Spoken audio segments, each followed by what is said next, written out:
Okay, everybody, are you ready for this? Like, seriously ready for this? Hi, I'm Pastor Siri, and welcome to the channel. I am a Lutheran pastor, a spiritual seeker, an ongoing learner, and today I'm going to talk about this unbelievable book, When God Was a Woman, and the implications that it has for religion and the world and everything. Totally blowing my mind. Take a listen.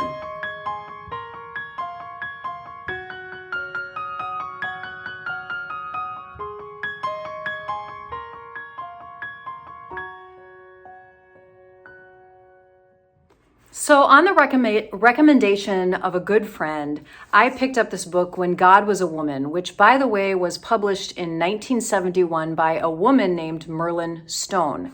What's interesting about her is that she was an artist. She was not a theologian. She was not somebody who was really highly involved in religion, but she was bothered by the myth of Adam and Eve and what it says about Eve and how that has basically affected the entire world through the Abrahamic religions, with this myth of Eve being the downfall of all humanity, this temptress, so on and so forth. And so based kind of on that and curiosity, she decided to do research, and she spent 10 years doing serious research, looking around the world at the clues, these little pieces all over the world of evidence of goddess worship that was pretty much universal around the planet for thousands and thousands of years, and still had lingering effects, like lingering worship through 1000 BC, 500 BC, and even into the beginning of the 1st and 2nd century, where finally it was sort of stamped out by Christianity, especially when Christianity came into power in the 4th century. So there's a lot of really powerful stuff that she has to say, which I want to get into. So first of all, I just want to say that every once in a while I read books that make me so mad, and mad for all the right reasons. Mad that this information has been denied me, and mad that the implications are life-changing and powerful and not enough people know about them. And that's really, truly how I feel about this book. So this book was published well before I went to seminary, but I never heard anyone refer to it or other books like it, like The Chalice and the Blade. You might call this feminist literature, but I mean, it is, but sometimes that can be used in a derogatory manner, saying kind of dismissive, like, well, there's regular biblical literature, and then there's the feminist literature, as if the feminist literature has an agenda and the regular stuff doesn't. And let me tell you, if what she says in this book is even marginally correct, what we know of the Bible today has a massive, massive agenda, which to some degree I kind of knew, but the fact that it has been deeply, deeply minimized in my education as a Lutheran pastor, which was fairly progressive overall, just absolutely drives me crazy. So I'm going to go through first exactly what she says about this goddess worship, focusing in on the Mesopotamia area, talk about how it changed and how with the Hebrew religion, patriarchy really came to reign supreme, and how that affected Christianity. And then as well, which is really important, my personal reflections on what this means for me as a Christian, as a pastor, and as a woman. So here we go. So one of the things I think it's important to realize is that this is definitely my perspective, is that all around the planet, people have a longing to search for God. There's a desire to know, where did we come from? Where are the beginnings? Who made us? And so people will come up with religions, and they'll come up with names for the God source. And just because there are different religions around the world, and because there's different names for God, doesn't mean that they're all like idols or wrong, or that they're not talking about the same thing. They're all a search for God. And there's cross-pollination that can happen because of trade and things like that. And so what Merlin Stone really pieced together was that really all over, there was this very advanced societies that were around Mesopotamia and Egypt and Sumer, and all of these places in which women were priestesses, they were scribes, they were well-educated, they were in high positions, and goddesses of Inanna and Isis and Ishtar and all of these names that maybe you've heard were universal, and these were worshipped as deities. And it should be noted, this is powerful, is that some of the first writing ever documented comes from Sumer over like in 3000 BC by a woman scribe who is dictating and like getting the information of what's happening in the temple, like the property and the agriculture and the, all of these basic business details. That's where writing came from priestesses and scribes in a temple. So in this time, serpents were a huge symbol for the goddess. And one of the reasons that's possible is that the venom of a serpent, if you don't die from it, if you actually become immune to it to some degree, can give you psychotropic visions, sort of like being on mushrooms or LSD, which, by the way, many people have used in ceremony for spiritual and religious insight rather than just recreational. And so it's very possible that one of the reasons why serpents were so highly regarded in this female-dominated religion was because the serpents, which would be probably crawling around the temple, actually would bite the high priestesses, or they'd bring them to the high priestess. I don't know what the ritual was. And then these women would have powerful visions for the benefit of the whole community. And with this also, there was the mythology of the brother-son lover. This is found in the story of Isis, who is married to her brother, who ends up being killed. And then she searches for her body because he's scattered all over, and she puts them together and raises them back up. And that's Osiris. And there's a ritual mourning that happens like every spring. And so this became very common throughout the whole region, that there would be the story of the main goddess with her son, brother, lover, consort. Don't ask me why the lover, son, brother stuff gets in there. I don't know. I'm not going to explain that. But the point was, it was someone subservient to the queen. That consort was there to serve the queen and to obey her.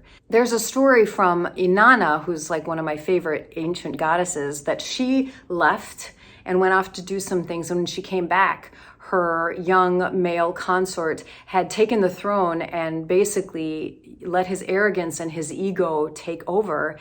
And so she had him killed. And so there's evidence that there was a ritual regicide that happened in these religious times, in which a young lover would be chosen by the woman to serve and live with the high priestess. They'd consummate their relationship. And then after a year or so, he'd be killed. Or at least, I think it was downgraded later to like publicly humiliated. It's a very curious thing. Obviously, it comes from somewhere. This was an accepted practice in the goddess religions, which is interesting. Otherwise seemed like a very enlightened, highly advanced society, but there was this interesting piece of ritual regicide, which may be what is being referred to in the story of Abraham, who was going to sacrifice Isaac and then is told not to. That I almost wonder if there's connections to that story.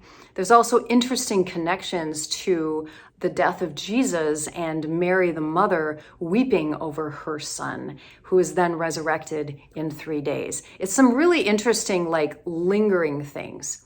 But here's the deal. Around 2400 BCE, there were waves of an invasion that came from the north.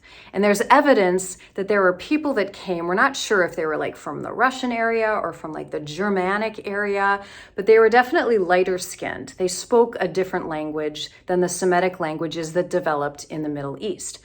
And there's evidence that they may have come through in India. And India, of course, speaks of the Aryan invasion.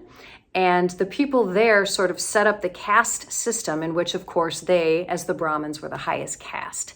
And so they had their language of Sanskrit, and the Brahmins are the ones who kept the law and studied and sort of got to be the spiritual leaders of the people. I don't know a ton about it, but that's kind of what she says in this book. Now, similar time, you have these groups of invasions of documented people who seem to be coming in the area, and they seem to be intermarrying with the high priestesses, and slowly over time, there's a turning over of power and a turning over of the stories, where now you've got stories of the consort rebelling, like in Gilgamesh, where he's asked to be the husband of the high priestess and he rejects her and he runs away.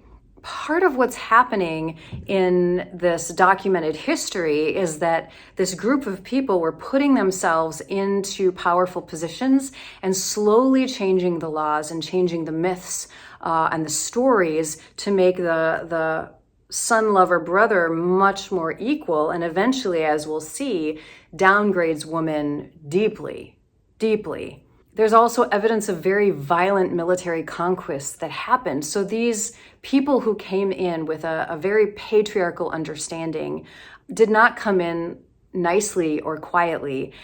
There's evidence of a lot of brutality that happened, but they used marriages when they could to align themselves with these high positions of power. So basically, one of the ideas is that somewhere in Egypt, there were definitely people who were of this Indo-European ancestry who were in positions of power in Egypt as long as in other places. It's very possible that Moses might have been one of those people growing up in the castle, in the palace, and identified himself as somebody who wanted to leave. Maybe there was a rebellion, a little bit of leeway with the story most of us grow up with, and that the original Hebrew people that left the Egypt may have been a combination of various people.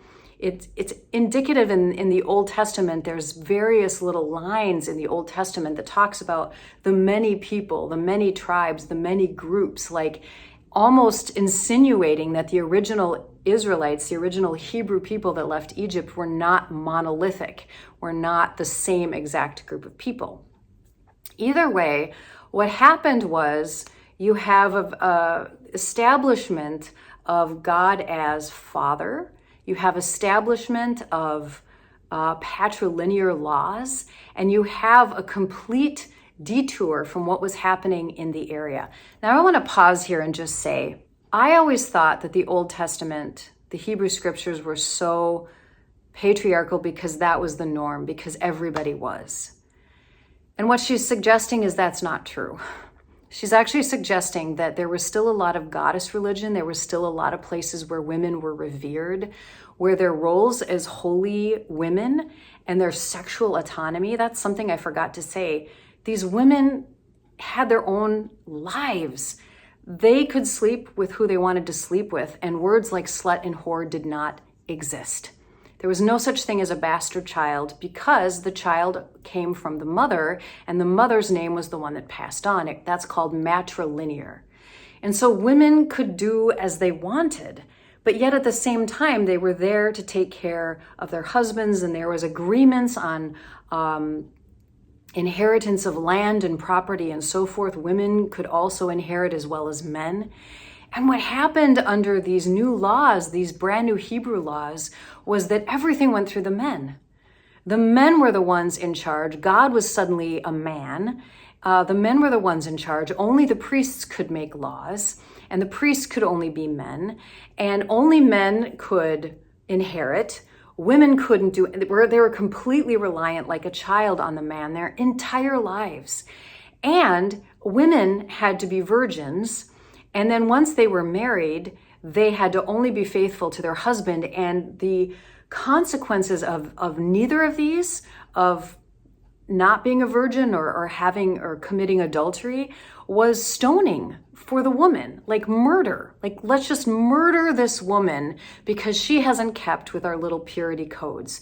And so all of a sudden you're getting words like whore and slut and playing the whore and really nasty language that is applied to women. There are men in the Old Testament. There's a story in Genesis where and I'm trying to remember who it is, but it doesn't matter. He's going about doing his thing, and he's got a wife and kids at home, blah, blah, blah, blah, blah. And he just goes, as he's on his travel, he goes into town and he just has sex with a prostitute. Goes on and does this. And there's never any indictment of his behavior. It doesn't matter.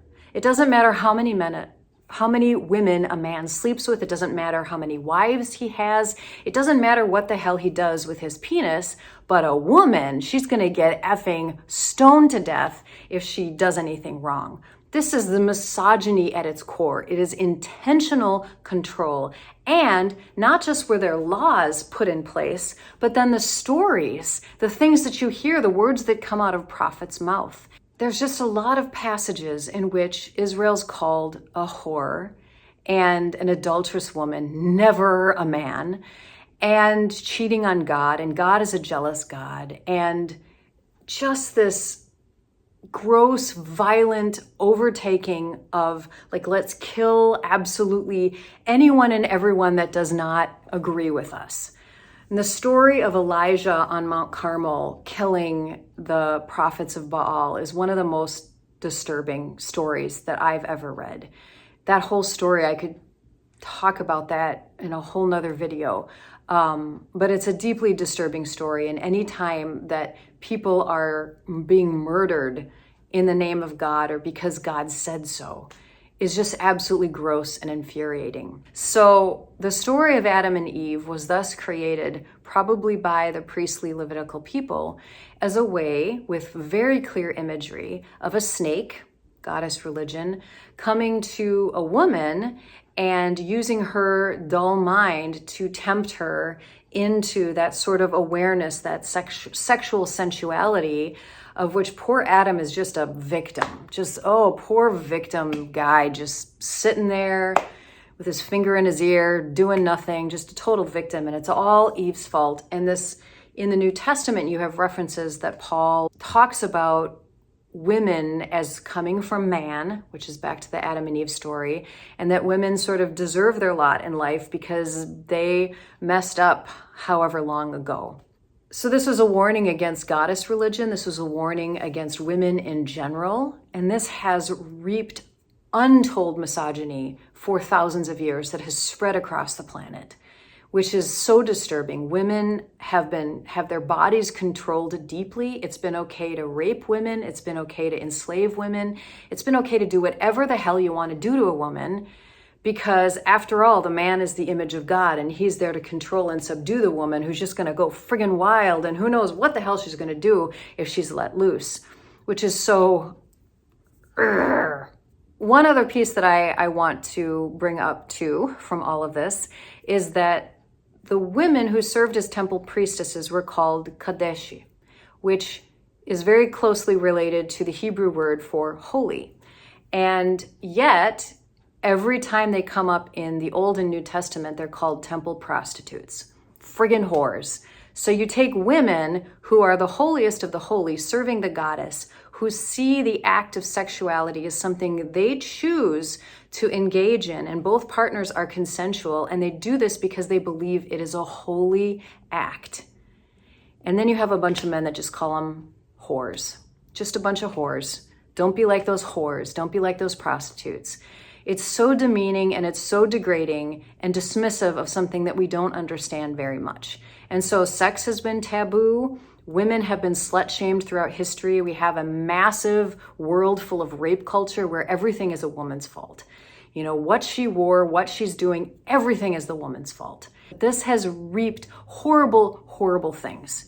Because as men see themselves as unquestionable and have God in their own image, which is idolatry, they have divorced themselves from the loving partnership that can be with a partner. They have divorced themselves from their bodies, from the earth, from sexuality, from their feelings, from their intuition, all of these things that are womanly and seen as bad. I feel like I could just go on and on and on, and this book is amazing. And if you want to know more details about anything I'm saying, I highly encourage you to read the book.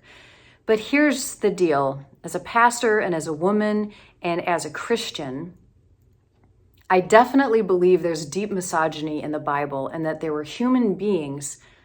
No, men wrote the Bible. Men wrote the Bible. Men wrote the Bible. Men wrote the Bible. And some of them had very serious agendas. And what makes me sad is that we've talked about the Bible as being the Word of God. And so there's some Christians that have the belief that every single word in the entire Bible was inspired by God. But then there's just deeply disturbing, horrific, awful things in the Bible, like killing babies and genociding entire groups of people and stoning women, like just awful, awful things that honestly, if that was true, I wouldn't be a Christian. I would not be a pastor. I would not believe in any of it, because who wants to follow a God that demonic? But there's another way to look at that. And it's like, yes, people wrote this, and some of them had agendas for power and control, but there are glimpses of beautiful things in there. And one of the things we get are the stories of Jesus, which are filtered through human lenses. But Jesus himself does not seem to buy into any of this patriarchy and misogyny. Every single time that Jesus interacts with a woman, he's treating her with dignity and an equality that is unprecedented in the culture, to the point that he surprises his disciples. This is true of the Samaritan woman. This is true of the woman who comes and anoints his feet. Jesus actually goes to women who are at the tomb and has them be the first to tell the world that he's risen. So Jesus was not a misogynistic asshole. We also know that Mary Magdalene was very powerful in the early church. And we also know that she was downgraded as a prostitute, of course, because that's what the patriarchy does later on in the 500s. But we also know that in the early church, for the first few hundred years before the church came into power, that there were a lot of women in leadership in Christian churches. So much so that some early historians made fun of Christian churches for being so run by women who were highly educated and really smart. And it wasn't until the church came into power that the worst part of patriarchy in that culture kind of took over and made God a man, made every single person in charge a man, made everything man, man, man, man, man, man, man. I want to be clear that God is not the Bible. The Bible is not God. God is not Christianity. Christianity is not God. Okay, so here's my conclusion. For those of us who are still in the religious world, I really think it's time for us to wake up to the misogynistic bullshit that has been fed to us under the name of God for 3,000 years or whatever.